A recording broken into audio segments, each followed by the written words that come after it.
All right, guys, I have something for you specifically on how do I spend my time in the car when I have a lot of agents. It's the number one question that I get asked all the time. It's a thing that I get asked from other leaders. It's a question I ask myself. You get a team of 3, of 5, of 10, of 15. You start asking yourself, where do I spend my time? Who do I get in the car with? Who do I get somebody to get up to leadership? Who do I promote? Who has the best value if I spend time with them? That's what this is going to show you guys. Now, this isn't a perfect system, but I think it helps out because you don't want this to be a guessing game because obviously your time is limited. So you want to be getting in the car with people that are worth the value. So there's something that's a ranking metric that I think we make sales a little bit too complicated when it comes down to this. What makes people successful in this business, especially the B2B space?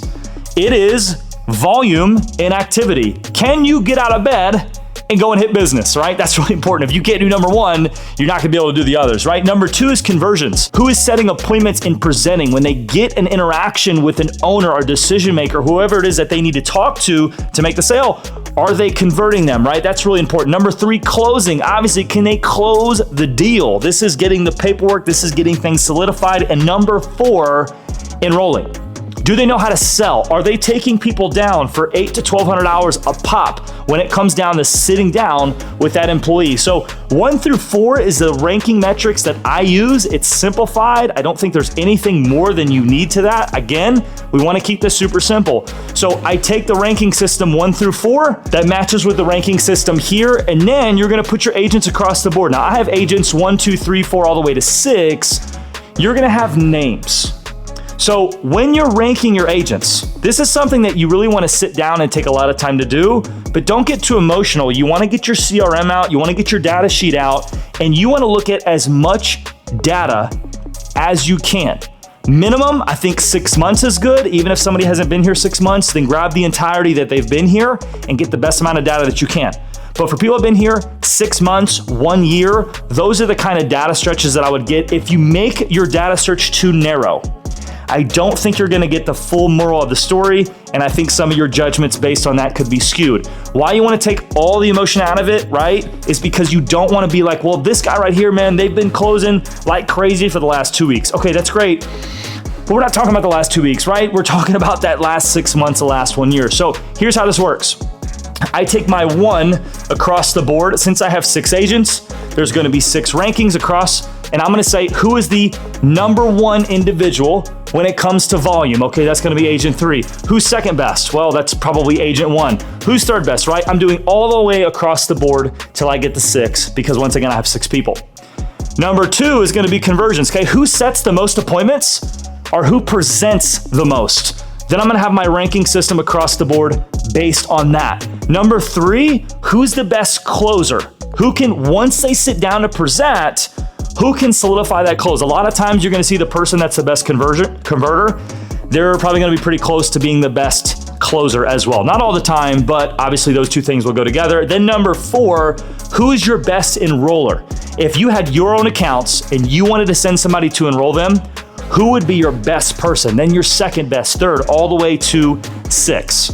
Now, I randomized these. I did not strategically place these numbers in a specific way. I just jotted down random rankings across the board, which will probably still show you similar data to how yours is gonna look too as well. Okay, so this is just an example, but what I wanna show you is this ranking system will help you identify, number 1, where do I spend my time?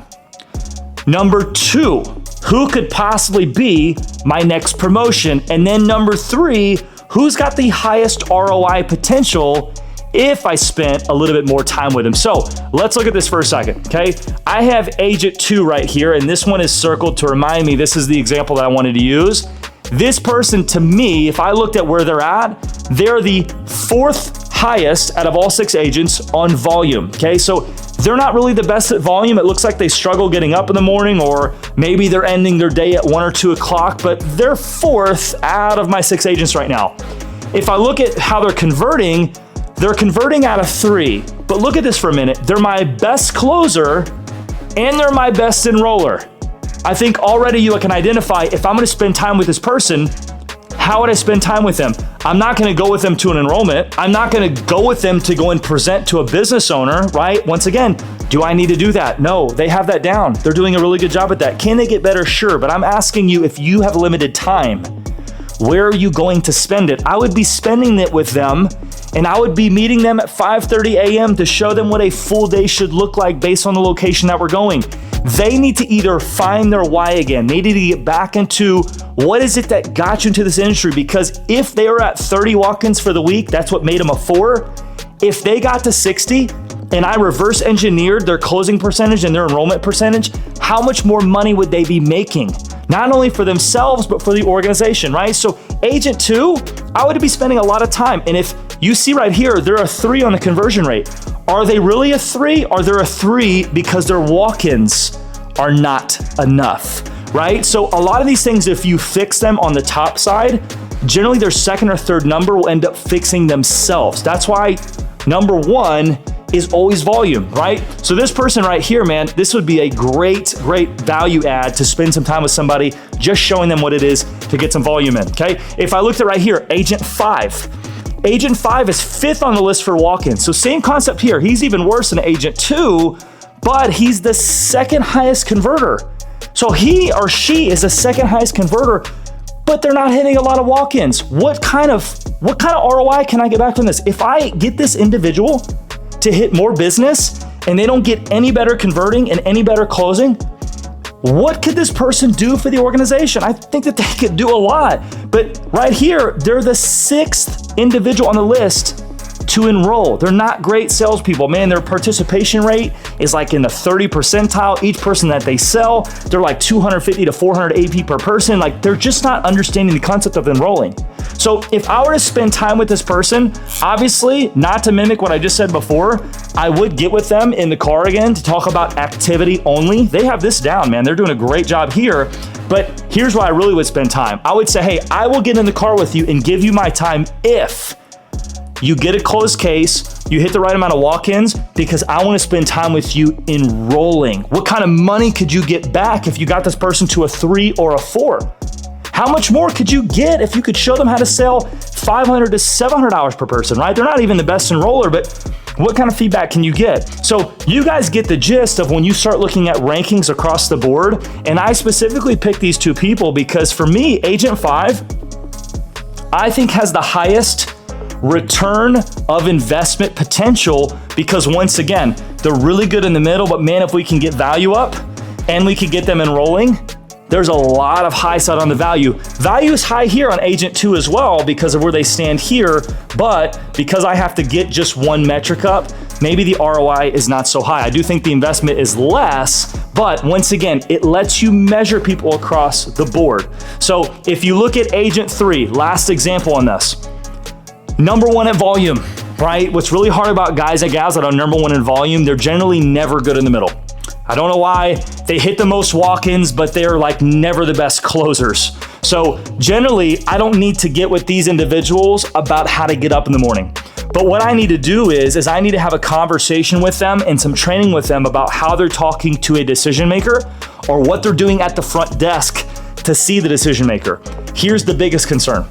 They're the worst at closing. So where would I spend time with this person? I would put an objective on this person. Hey, you need to go and set 4 to 6 appointments for me next week. Because those 4 to 6 appointments, try to set them as close as you can together, because what we're gonna do is we're gonna run appointments together. So your time, now you know, for agent 3 needs to be spent on their presentation, and you can do that in the car with them, you can do that in the office. Once again, you're just getting a breakdown of who do you need to talk to about what metrics somebody needs help with based on that, okay? So these 2 agents here, let's say that these 2 people have the highest ROI. If I'm gonna put somebody in the leadership, these would be the 2 individuals that I'm gonna select. Okay, now we do a mic check. Mic check is really important because one thing that a lot of people get mistaken for is really good salespeople don't always make the best leaders. Remember that. Sometimes the best salespeople are actually the worst leaders, but you do have to have leaders that are good at their job, right? We can't have gym teacher mentality where, hey, I need you to do good at something, but I suck. So take that with a grain of salt. But a mic check is this. How is their mindset?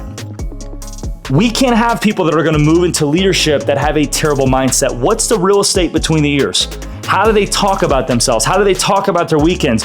What do they like inside the office, right? The I stands for investment. How much time have you invested in them? If this has been a very minimal investment, you haven't had to spend a lot on them, you haven't had to spend physical monetary cash on them in order to get them to where they're at, listen, the ROI is even higher. If you haven't spent a lot of time with them, or if you have spent a lot of time with them, right, that just lets you see, hey, man, this person's gonna take a lot more based on how much time I had to spend with them on the front end to get them to be a leader. And then the last one, how's their consistency? And consistency is not just within these metrics. Consistency is if there's a Monday meeting, are they showing up every single Monday? If there's a sales training on Tuesday, are they on those calls every single Tuesday? If there's a cap-off call on Friday, are they showing up on the cap-off call every single Friday? What are the things that they're doing that creates them to be consistent? Because that matters when it comes to them being a leader. Utilize this, comment on here, let me know if this helps you out. This has helped us out in many, many ways. Hope you love it.